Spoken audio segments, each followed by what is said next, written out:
গুচ্ছভুক্ত ২৪ বিশ্ববিদ্যালয়ে স্নাতক প্রথম বর্ষে ভর্তি পরীক্ষা শুরু হলো আজ। এই ইউনিটের পরীক্ষা দুপুর ১২টা থেকে শুরু হয়ে শেষ হয় দুপুর ১টায়।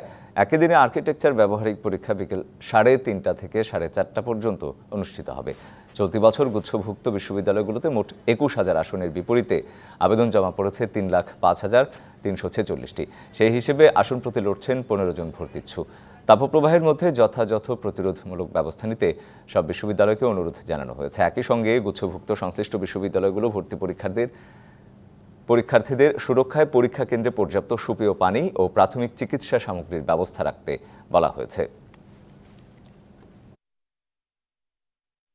যথেষ্ট প্রস্তুতি নিয়েছি, এখন বাকি তো আল্লাহ ভরসা।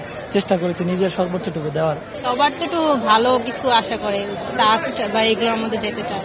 ঢাকা ভার্সিটি পছন্দ করতাম, বাট ওখানে তো হয় নাই। তো লাস্ট এখন গুচ্ছ এক্সামটাই আছে, দিয়ে দেখি কোথায় হয়। পরীক্ষার উপর নির্ভর করে, এর ভেতরে যেগুলো ভালো হয় তো সেগুলো যেখানে চান্স হয় সেটাই মেনে নিতে হবে। কোন একটা ভালো ইউনিভার্সিটিতে যদি পড়তে পারে আমি নিজেকে মনে করব ধন্য।